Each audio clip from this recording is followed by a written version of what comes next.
You weren't lying about the oars. I think I counted about 23, 24. Was that just you felt like there was enough guys who kind of warranted making that depth chart? I think so. I think that's where we're at as a football team. I've said it kind of throughout this whole kind of season building up to it is that we have more competitive depth than we ever have, and I think that's a positive thing. But we also have the least amount of just assured guys that have done it when the lights come on. So I think that's a product of that a little bit. I think we've had a great week of preparation, and some of this stuff needs to play out. But those guys deserve to be on there, and I'm proud of the competitive nature of this football team. This can obviously change as the season goes on, but right now I'd say probably fair to say Wayshawn and Chris won't be using their red shirt. They'll play past that 4 games. Are there any other guys right now that you can definitively say will do that as well?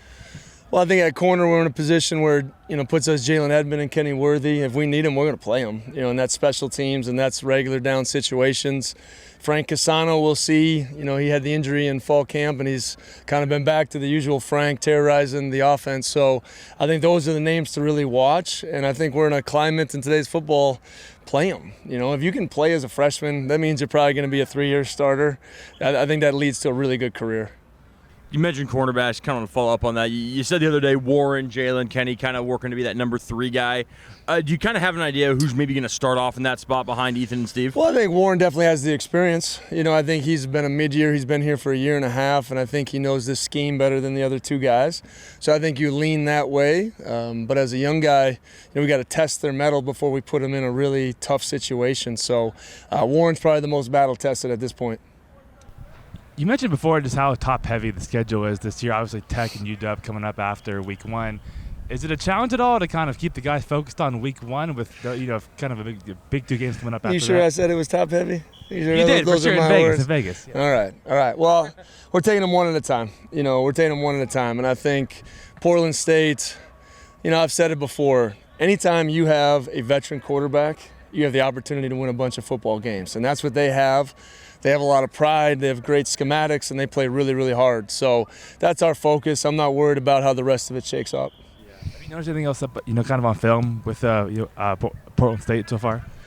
Like I said, the offense is tough to game plan for because there's so many different things, so many different wrinkles.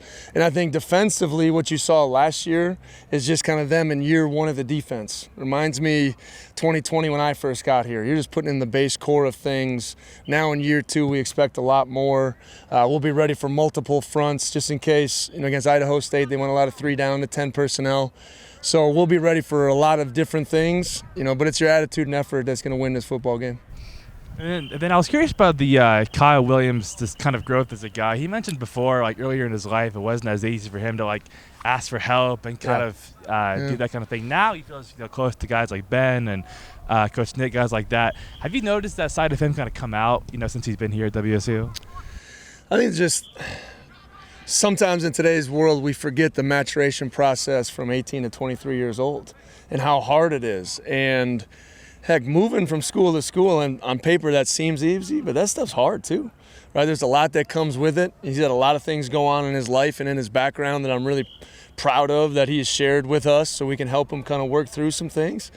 But on the other side of it, he's so much more mature, so much more emotionally disciplined, so he can go out there and be his best. So Kyle's story, I think, is unique and just shows kind of the perseverance of the young man. As a head coach, you've won both of your season openers so far. What does it take? Is there a special formula to get the guys getting fast in that first game, or what does it take to win the first game? I think everything's detailed of how we make sure they're peaking for game 1. This week's practices are intense but a lot shorter to make sure that they're kind of built back up from a long fall camp. But if I got to get them motivated for game 1, what are we doing here? So I think it's our guys being focused, being ready to play, and you've worked so long since January 1st to get to this moment. Go out there and obviously deliver your best. So I think that's what we've done so far, and that hasn't been easy.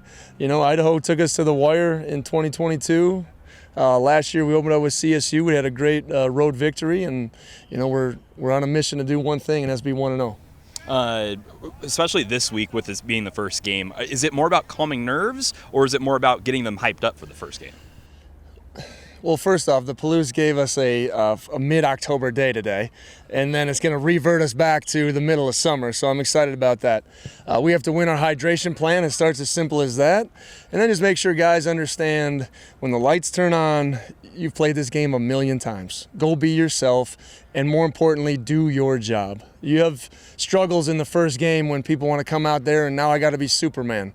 No, you don't. Rely on the other 11 men in that huddle, or the other 10 guys in that huddle, and go out there and do your job to max capacity. And you'll just amazed how great things happen, right? So that'll be kind of the focus going into the game. Relax and play. Even young guys, I feel the tenseness of game week a little bit out here. Just relax and go play.